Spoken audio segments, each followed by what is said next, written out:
classes. In the last class ಅಲ್ಲಿ ಏನು ಮಾಡಿದ್ವಿ ಅಂತಂದ್ರೆ debit and credit rules of American system and English system ಅನ್ನೋದನ್ನ ನೋಡಿದ್ದೀವಿ. ಓಕೆ, ಅಕೌಂಟಿಂಗ್ ಸೈಕಲ್ ಅಂತ ನೋಡಿದ್ದೀವಿ.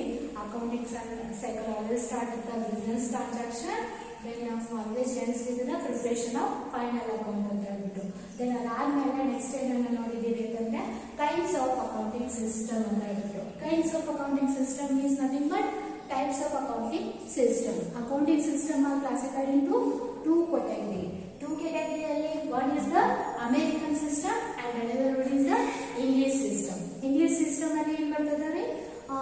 English system further divided into three categories. Those three categories are personal, real, then nominal. Personal account rules ಏನು ಹೇಳ್ತದೆ? Debit and credit.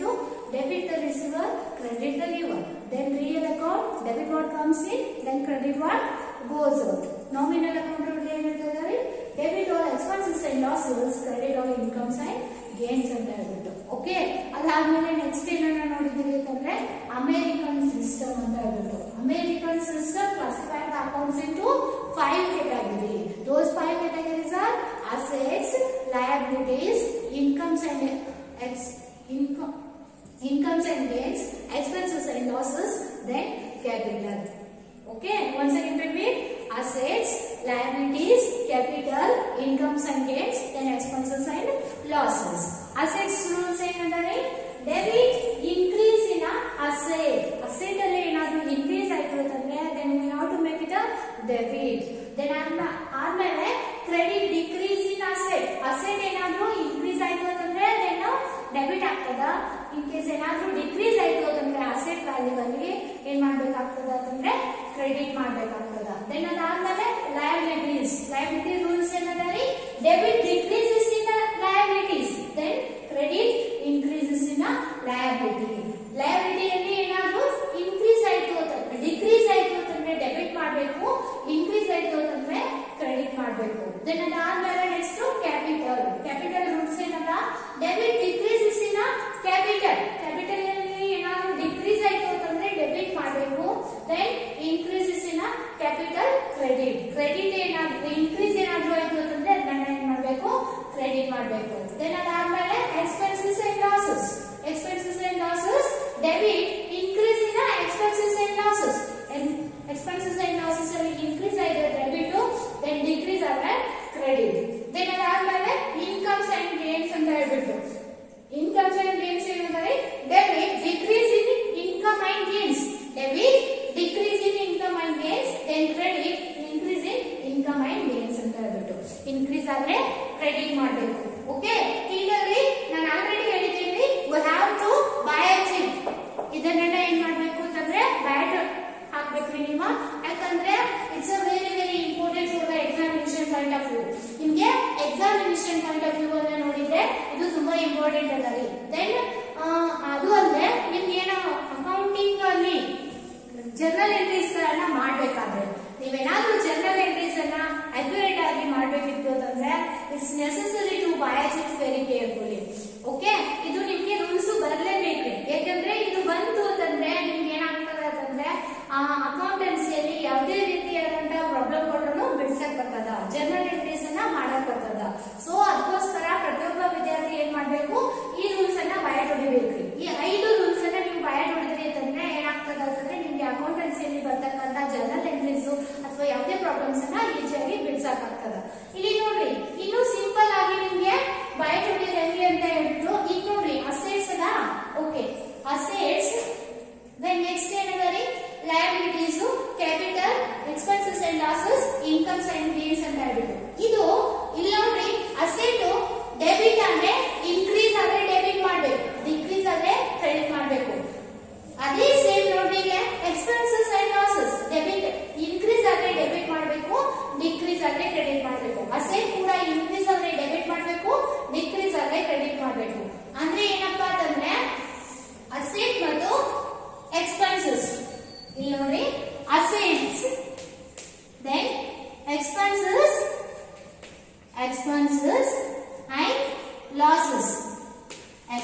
And losses. ಇದು ಒಂದೇ rule ಬರ್ತದೆ. ಇದಕ್ಕೆ ಇನ್ಕ್ರೀಸ್ ಆಯ್ತು ಅಂತಂದ್ರೆ ಡೆಬಿಟ್, ಡಿಕ್ರೀಸ್ ಆಯ್ತು ಅಂದ್ರೆ ಕ್ರೆಡಿಟ್. ಅಸೆಟ್ಸ್ ಮತ್ತು expenses. Then ಅದಾದ್ಮೇಲೆ next capital, then liabilities, then remaining incomes and gains. Incomes and gains. Okay. These 3 rules. 1, here 2, this is the 3, 4, then this one 5. ಇವು ಮೂರಕ್ಕೂ ಏನಾಗ್ತದ ಅಂತಂದ್ರೆ ಒಂದೇ ರೂಲ್ಸ್ ಬರ್ತದ, ಇವೆರಡಕ್ಕೂ ಒಂದೇ ರೂಲ್ಸ್ ಬರ್ತದ. ಇವೆರಡಕ್ಕೆ ನೀವು ಅಸೆಟ್ ಬೈ ಹೊಡೆದ್ರಿ ಅಥವಾ ಎಕ್ಸ್ಪೆನ್ಸಸ್ ಬೈ ಹೊಡೆದ್ರಿ, ಎರಡರಲ್ಲಿ ಒಂದು ಬೈ ಹೊಡೆದ್ರಿ ಅಂತಂದ್ರೆ ಇವೆರಡು ಬರ್ತದ. ಓಕೆ, ಕವರ್ ಆಗ್ತದ. ದೆನ್ ಲಯಬಿಲಿಟಿಯಲ್ಲಿ ಅಥವಾ ಕ್ಯಾಪಿಟಲ್ ಅಲ್ಲಿ ಅಥವಾ ಇನ್ಕಮ್ಸ್ ಅಂಡ್ ಗೇನ್ಸ್ ಅಲ್ಲಿ ನೋಡ್ರಿ, ಇಲ್ಲಿ ಲಯಬಿಲಿಟಿ ನೋಡ್ರಿ, liability debit decrease in liability, ಲಯಬಿಲಿಟಿಯಲ್ಲಿ ಡಿಕ್ರೀಸ್ ಆದ್ರೆ ಡೆಬಿಟ್ ಆಗ್ತದ. ದೆನ್ ಅದೇ ಕ್ಯಾಪಿಟಲ್ ನೋಡ್ರಿ, debit decrease in capital, capital ಅಲ್ಲಿ ಕೂಡ ಡಿಕ್ರೀಸ್ ಆದ್ರೆ ಏನಾಗ್ತದ, ಡೆಬಿಟ್ ಆಗ್ತದ. ದೆನ್ ಅದೇ ನೆಕ್ಸ್ಟ್ ನೋಡ್ರಿ incomes and gains, debit decrease in incomes and gains ಅಂತ ಹೇಳ್ಬಿಟ್ಟು. ಅಸೆಟ್ ಅಲ್ಲಿ ಲಯಬಿಲಿಟಿ ಡಿಕ್ರೀಸ್ ಆದ್ರೂ ಕೂಡ ಏನಾಗ್ತದ, ಡೆಬಿಟ್ ಆಗ್ತದ. ಕ್ಯಾಪಿಟಲ್ ಡಿಕ್ರೀಸ್ ಆದ್ರೂ ಕೂಡ ಡೆಬಿಟ್ ಆಗ್ತದ. Then income and gain decrease ಆದ್ರೂ ಕೂಡ ಡೆಬಿಟ್ ಆಗ್ತದ. ದೆನ್ ಅದೇ ರೀತಿ ಅಸೆಟ್ ಲಯಬಿಲಿಟಿ ಇನ್ಕ್ರೀಸ್ ಆದ್ರೂ ಕೂಡ ಕ್ರೆಡಿಟ್ ಆಗ್ತದ, ಅಥವಾ ಕ್ಯಾಪಿಟಲ್ ಇನ್ಕ್ರೀಸ್ ಆದ್ರೂ ಕೂಡ ಕ್ರೆಡಿಟ್ ಆಗ್ತದ. ಲಾಸ್ಟ್ ಅಲ್ಲಿ ಇನ್ಕಮ್ ಮತ್ತು ಗೇನ್ ಇನ್ಕ್ರೀಸ್ ಆದ್ರೂ ಕೂಡ ಏನಾಗ್ತದ, ಕ್ರೆಡಿಟ್ ಆಗ್ತದ. ಸೊ ಅದಕ್ಕೋಸ್ಕರ ನೀವೇನ್ರಿ ಸಿಂಪಲ್ ಆಗಿ ನಿಮ್ಗೆ ಬಯಟ್ ಹೊಡಿಬೇಕು ಅಂದ್ರೆ 2 ರೂಲ್ ಅನ್ನ ಬಯಟ್ ಹೊಡಿಬೇಕು. ಒಂದು ಅಸೆಟ್ ಅಥವಾ ಎಕ್ಸ್ಪೆನ್ಸಸ್ ಯಾವ್ದ್ರಲ್ಲಿ ಒಂದು, ಎರಡರಲ್ಲಿ ಯಾವ್ದಾದ್ರು ಒಂದು. ನೆಕ್ಸ್ಟ್ ಕ್ಯಾಪಿಟಲ್ ಅಥವಾ ಲಯಬಿಲಿಟಿ ಅಥವಾ ಇನ್ಕಮ್, ಮೂರಲ್ಲಿ ಯಾವ್ದಾದ್ರು ಒಂದನ್ನ ಮಾಡಿ. ಅದೇ ನೀವು 2 ರೂಲ್ ಅನ್ನ ಮಾಡಿದ್ರೆ ಅಂತಂದ್ರೆ ಇವು 5 ಏನ್ capital liability expenses and losses incomes and gains ಇವೇನೋ ಅದಾವಲ್ರಿ, ಇವ್ 5 ಕವರ್ ಆಗ್ತಾವ. ಸೊ ಈಸಿ ಮೆಥಡ್ ಅಲ್ಲಿ ನಿಮ್ಗೆ ಇದಕ್ಕಿಂತ ಈಸಿ ಹಾಗಾದ್ರೆ ಇದು ಏನಪ್ಪಾ ಅಂತಂದ್ರೆ ಈಸಿಯೆಸ್ಟ್ ಮೆಥಡ್ ಅಲ್ಲ, to abide the rules of debit and credit. ಆಮೇಲೆ ಇದು ಏನಪ್ಪಾ ಅಂತಂದ್ರೆ one of the important topic, you have to remember it very carefully. Okay, next ಏನ್ ಮಾಡೋಣ್ರಿ ಅಂತಂದ್ರೆ ಇದಾದ್ಮೇಲೆ ಅಕೌಂಟಿಂಗ್ ಈಕ್ವೇಶನ್ ಅಂತ ಹೇಳ್ಬಿಟ್ಟು, accounting equation.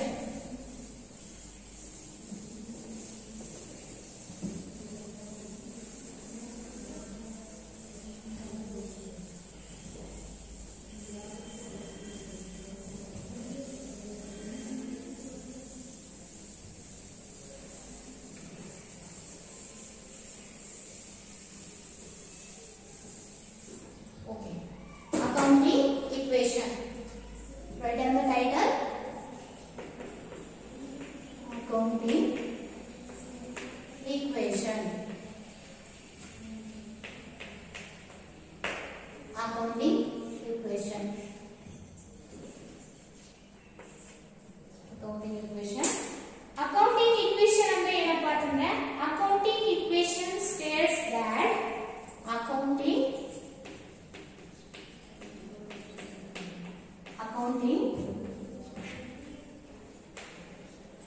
equation states that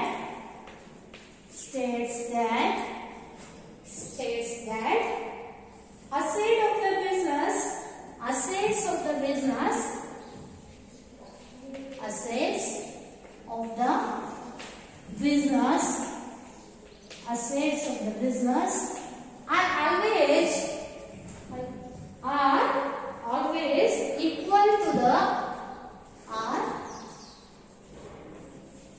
always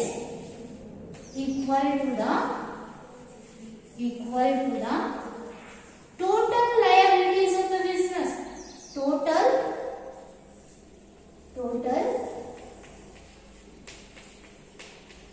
liabilities of the business. Accounting equation is nothing but accounting states that assets of the business are always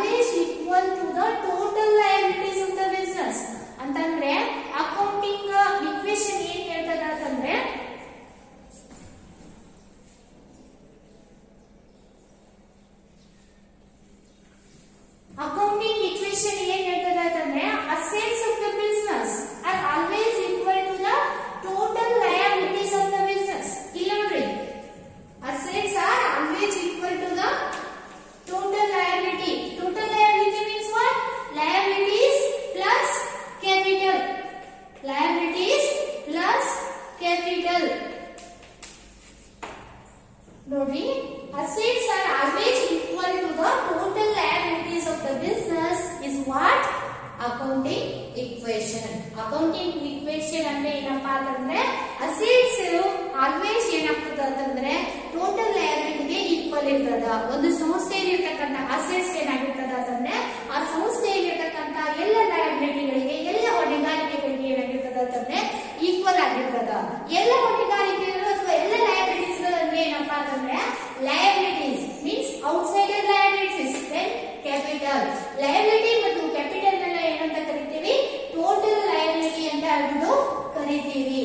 ಈ total liability is always equal to the assets of that business. ಅದನ್ನೇ ನಾವು ಏನಂತ ಕರಿತೀವಿ?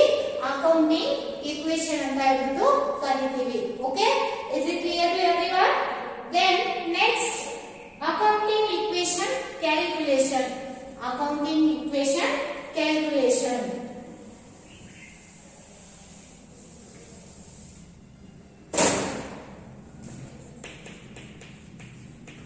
Accounting equation calculation. ನೀಟಾಗಿ ಬರ್ಕೋರಿ ಈ notes ಅನ್ನ, ಯಾಕಂದ್ರೆ it's important for the examination. 5 marks ಗೆ ಇದು ಕೇಳ್ತಾರೆ. Accounting equation calculation.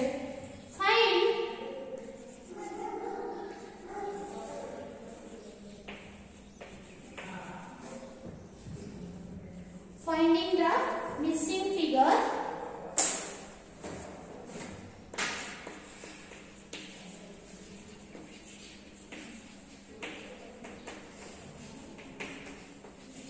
Missing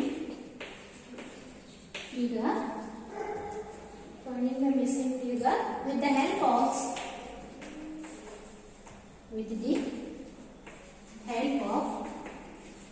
below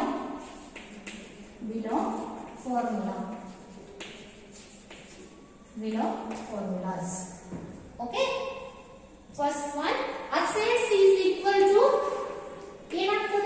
assets is equal to total liability, means liabilities plus capital.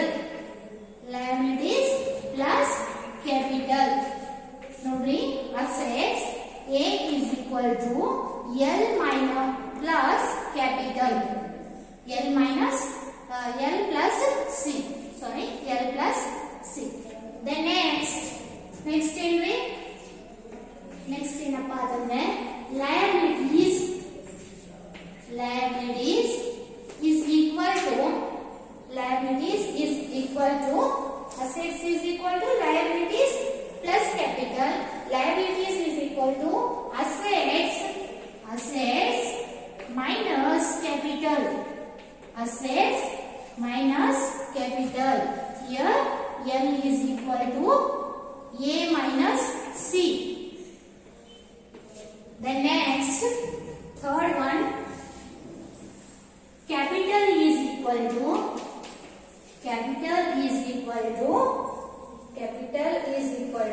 assets minus liabilities. Assets minus liabilities. Here C is equal to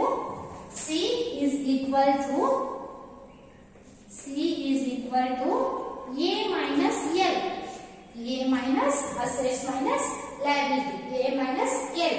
Nodri, accounting equation is nothing but idu enappa antandre assets are always equal to the total liability. Total liability means what? Liability plus capital is called as a total liability.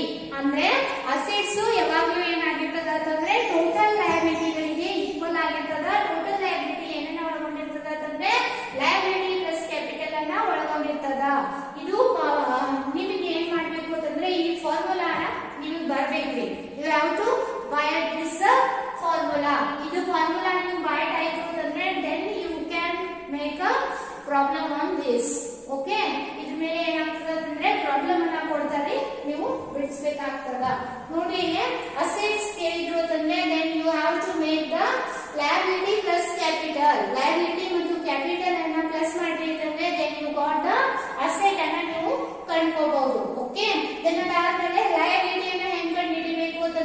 Assets minus capital.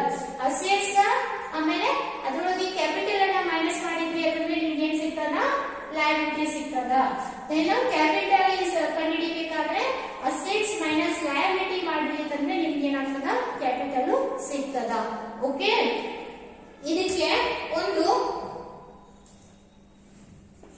ಈ formulas ಏನದಾದ್ರೆ box ಹಾಕ್ಬಿಟ್ಟು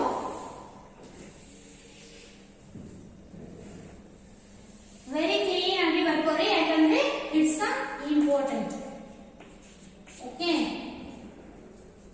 ಇದು formula ನಿಮ್ಗೆ ಬಂತು ಅಂತಂದ್ರೆ then ನೀವು 5 marks ಅಲ್ಲಿ practical section ಈ ಸೆಕ್ಷನ್ ಅಂತ ಬರ್ತದಲ್ಲ ನಿಮ್ ಕ್ವಶನ್ ಪೇಪರ್ ಅಲ್ಲಿ, ಅಲ್ಲಿ ಏನ್ ಮಾಡ್ತಾರೆ ಅಂತಂದ್ರೆ ಇದ್ರ ಮಿಸ್ಸಿಂಗ್ ಫಿಗರ್ಸ್ ಅನ್ನ ಕೇಳ್ತಾರೆ. ಅಂದ್ರೆ ಅಸೆಟ್ಸ್ ಕೊಟ್ಟು ಲಯಬಿಲಿಟಿಯನ್ನ ಕಂಡುಹಿಡಿ ಅಂತ, ಅಸೆಟ್ಸ್ ಮತ್ತು ಕ್ಯಾಪಿಟಲ್ ಅನ್ನ ಕೊಟ್ಬಿಟ್ಟು ಲಯಬಿಲಿಟಿಯನ್ನ ಕಂಡುಹಿಡಿ ಅಂತ ಹೇಳ್ಬಹುದು, ಅಥವಾ ಲಯಬಿಲಿಟಿಯನ್ನ ಕೊಟ್ಟು ಅಸೆಟ್ಸ್ ಮತ್ತು ಕ್ಯಾಪಿಟಲ್ ಲಯಬಿಲಿಟಿಯನ್ನ ಕೊಟ್ಟು ಆಮೇಲೆ ಕ್ಯಾಪಿಟಲ್ ಅನ್ನ ಕೊಟ್ಟು ಅಸೆಟ್ಸ್ ಅನ್ನ ಕಂಡುಹಿಡಿ ಅಂತ ಹೇಳ್ಬಹುದು, ಅಥವಾ ಅಸೆಟ್ಸ್ ಅನ್ನ ಕೊಟ್ಟು ಕ್ಯಾಪಿಟಲ್ ಅನ್ನ ಕೊಟ್ಟು ಲಯಬಿಲಿಟಿ ಕಂಡುಹಿಡಿ ಅಂತ ಹೇಳ್ಬಹುದು, ಅಥವಾ ಅಸೆಟ್ಸ್ ಮತ್ತು ಲಯಬಿಲಿಟಿಯನ್ನ ಕೊಟ್ಟು ಕ್ಯಾಪಿಟಲ್ ಕಂಡುಹಿಡಿ ಅಂತ ಹೇಳ್ಬಹುದು. ಈ ರೀತಿ ಏನ್ ಮಾಡ್ತಾರೆ ಅಂತಂದ್ರೆ ಕ್ವಶನ್ ಅನ್ನ ಕೇಳ್ತಾರೆ. ನೋಡ್ರಿ, ಇದು ನಿಮ್ಗೆ ಏನ್ ಆಗ್ಬೇಕು ಅಂತಂದ್ರೆ ಬರ್ಬೇಕು ಇದು ಫಾರ್ಮುಲಾ. ಇವಾಗ ನೋಡ್ರಿ ಪ್ರಾಬ್ಲಮ್ಸ್ ಅನ್ನ ನೋಡೋಣ. ಪ್ರಾಬ್ಲಮ್ಸ್ ಅನ್ನ